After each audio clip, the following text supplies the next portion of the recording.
बहू और बुलेट। घर के बाहर फट फट फट की जोर से आवाज हुई। सीमा को लगा कि पटाखे फूट रहे हैं। वो डर के मारे घर से बाहर निकली। देखा तो सामने योगेश यानी कि पतिदेव एक बुलेट बाइक पर बैठे हैं। अरे डर गई क्या? बाइक लेकर आया हूँ तुम्हें घुमाने के लिए। सच में? मुझे लगा पटाखे फूट रहे हैं। अरे पटाखे भी फूटेंगे और मिठाई भी बचेगी। माँ को तो बुलाओ। माँ भी बाहर आ जाती है। अरे योगेश बेटा, इतनी जल्दी आ गया? ये गाड़ी किसकी है? साहब की है? हाँ माँ, तुम्हारा बेटा साहब से कम है क्या? मेरी है। अरे बेटा, इतनी बड़ी गाड़ी ले ली, इससे तो तू घोड़ा ही ले लेता। महंगी पड़ी होगी ना? माँ महंगी सस्ती छोड़ो और मिठाई लाया हूँ, गाँव में बंटवा दो। अरे बंटवा क्यों दो? पीछे बैठो, गाँव में बांट कर आते हैं। सब खुश थे। योगेश गांव के बाहर एक कोयले की खदान में मजदूरी करता था। मेहनत और अकल से उसने वहां ठेकेदारी का काम सीख लिया और सूझबूझ से ठीक ठाक पैसा बनाने लगा।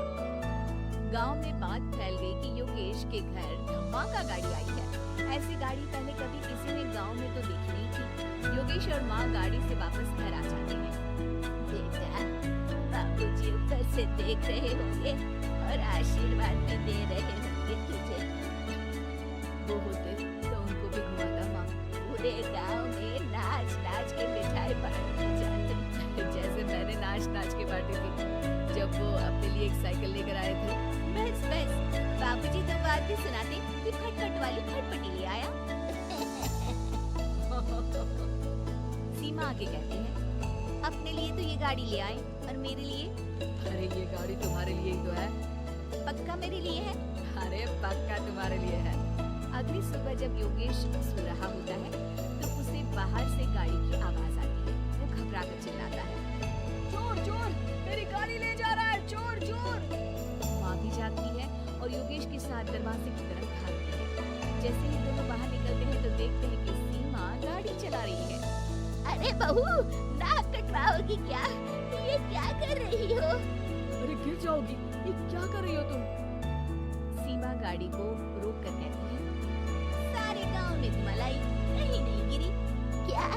सारे गांव में घुमा लाई? अरे लोग क्या कहेंगे बहू? सोचा क्या एक बार? यही कहेंगे कि कितनी अच्छी गाड़ी है। अरे तुम्हारे बारे में। हाँ, कहेंगे ना कि देखो कितनी अच्छी गाड़ी पर बैठी है। बहू गाड़ी रखकर योगेश और सासू माँ के पास जाती है। तुमने कब गाड़ी चलाना सीखा? हमारे बाबूजी के पास पुरानी स्कूटर थी, सीख ली। फिर स्कूल में एक मास्टर जी भी ऐसी ही गाड़ी लेकर आते थे, उन्होंने सिखा दी। हाँ, स्कूल के मास्टर आजकल यही सब तो सिखा रहे हैं। पढ़ाई का कुछ सिखाते तो कुछ भला होता। अरे बहू, अब गाड़ी मत चलाना।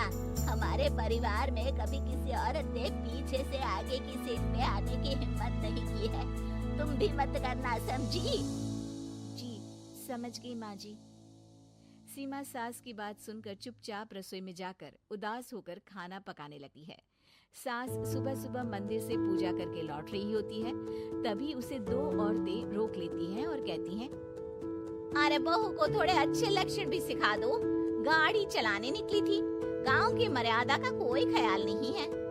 वही तो, अरे पैसे आने लगे हैं तो क्या मतलब कि किसी रीति रिवाज को नहीं मानोगे?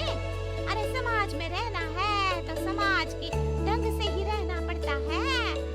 अरे लाज भी नहीं आई बहू को? चूल्हे चौके से निकलकर सीधे गाड़ी लेकर चौराहे चबूतरे नाप लिए, फाट फाट फाट करते हुए। अरे कुछ कह देना उसे। अरे ये क्या कहेगी? बूढ़ी सास है, इनकी थोड़ी ना चलती होगी घर में। हाँ, बहू की ही चलती होगी, मर्जी भी और गाड़ी भी।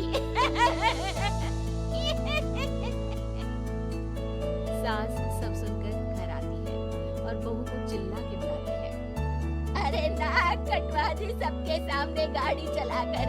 औरत जात गाड़ी नहीं चलाती। शहरों में तो 4 पहियों वाली गाड़ी भी चलाती है और हेलीकॉप्टर, हवाई जहाज भी। शहर में थोड़ी ना रहती हो मैडम साहिबा। आज के बाद गाड़ी से ही नहीं, यूं भी निकलना बंद तुम्हारा घर से। माँ सही कह रही है, कहीं भी जाना मैं लेकर चलूंगा। आज माँ को तुम्हारे कारण इतनी बातें सुननी पड़ी। इतना कहते हुए योगेश वहाँ से चला जाता है। बारिश की वजह से कारखाने के रोड पर कीचड़ रहता है, इसीलिए योगेश गाड़ी घर रखकर जाता है और किसी से लिफ्ट लेकर कारखाने पहुँचता है ताकि नई गाड़ी करनी ना हो। लेकिन शाम को इतनी तेज बारिश होती है कि उसे वापस आने का कोई साधन ही नहीं होता। बारिश बढ़ती जाती है, रात के 11 बज जाते हैं। रास्ते में एक नदी का ब्रिज है, अगर उस पर पानी आ गया तो योगेश कारखाने में ही फंस जाएगा। पूरी रात भूखी प्यासी बितानी पड़ेगी। घना अंधेरा, बिजली की कड़कड़ाहट और तेज बारिश। राजेश डर भी रहा था, ठंड से कांप भी रहा था। तभी उसे रोड से आती हुई एक रोशनी दिखती है। वो देखता है कि उसके सामने एक बाइक आकर खड़ी हुई है। वो ऊपर वाले को धन्यवाद देकर उस बाइक वाले आदमी की तरफ बढ़ता है, पर पास जाकर देखता है तो भूचक्का रह जाता है। सीमा, तुम यहाँ इतनी बारिश में गाड़ी पर? पहले बैठो तो, नदी ब्रिज पे आ जाएगी तो जाना मुश्किल हो जाएगा। योगेश गाड़ी के पीछे बैठता है। सीमा गाड़ी चला रही है। मैंने तो तुमको पहचाना ही नहीं। गाड़ी की आवाज तो पहचानी होगी ना? अरे पर मुझे नहीं पता था कि तुम आओगे। अच्छा किया कि तुम आ गई। माँ नहीं आने दे रही थी, पर हमेशा पति पत्नी की रक्षा थोड़ी ना करेगा, पत्नी को भी तो करनी चाहिए। योगेश को सुबह अपने किए पर पछतावा होता है। उसकी आंख में आंसू आते हैं जो बारिश की बूंदों में बह गए। उसके बाद सीमा को सास ने और योगेश ने खुशी खुशी समाज की सीमा लांघने की मंजूरी दे दी। अब वो जहाँ भी जाती फट फट फट गाड़ी पे ही जाती।